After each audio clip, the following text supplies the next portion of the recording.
వారి దీక్ష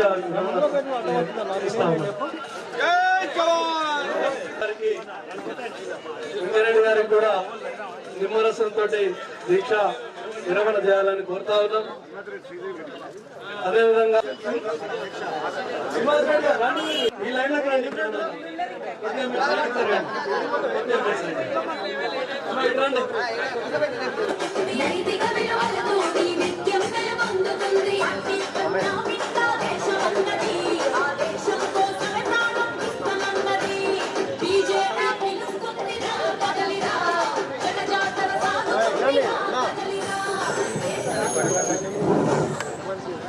భారతీయ జనతా పార్టీ నల్గొండ జిల్లా ఉమ్మడి నల్గొండ పక్ష నాయకులు నిత్యం మన యొక్క రైతాంగ సమస్యల పైన శాసనసభలో నిర్మిస్తున్నటువంటి పెద్దల గౌరవనీయులు మన యొక్క Nirmal assembly tiger Telangana tiger అనే గౌరవంటి మాధవ్ గారు మన యొక్క మహేష్ రెడ్డి గారికి సన్మానం చేస్తున్నారు. అదేవిధంగా బీజేపీ రాష్ట్ర నాయకులు మన ఎమ్మెల్యేగా పోటీ చేసినటువంటి పిటి రామారాజు గారు వారికి 30,000 రూపాయలు చెప్పి నష్టపరిహారం ఇవ్వాలని రాష్ట్ర పార్టీ తరఫున వారి వాగ్దానాలను పూర్తిగా అమలు చేయాలని రాష్ట్ర వ్యాప్తంగా ఈ యొక్క ఉద్యమాలు చేపట్టాలని రాష్ట్ర పార్టీ రాష్ట్ర వ్యాప్తంగా ఇదే విధంగా కార్యక్రమాలు చేపడతాం.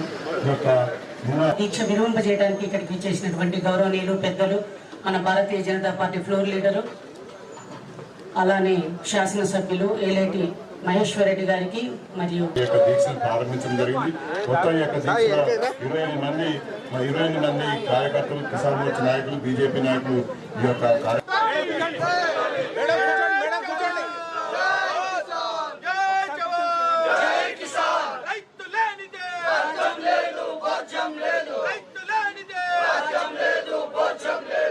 అకాల వర్షాలతో నష్టపోయిన రైతాంగానికి ఎకరానికి 30,000 ఈ ప్రభుత్వం వెంటనే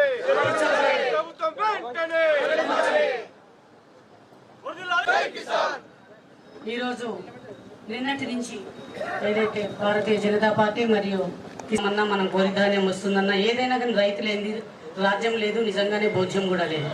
కాబట్టి అటువంటి రైతు ఈరోజు కన్నీరు పెడుతున్నటువంటి పరిస్థితి మన రాష్ట్రంలో. ఏదైతే మన తుఫాన్ వల్ల ఎంతో శాసనసభ పక్ష నేత ఏలేటి మహేశ్వర్ రెడ్డి గారు ఈరోజు నల్గొండకి రావడం జరిగింది. వారికి స్వాగతం పలుకుతూ ఉమ్మడి నల్గొండ జిల్లాలో 12 స్థానాలకు గాను 11 స్థానాలు గెలిచినటువంటి యొక్క కాంగ్రెస్ పార్టీ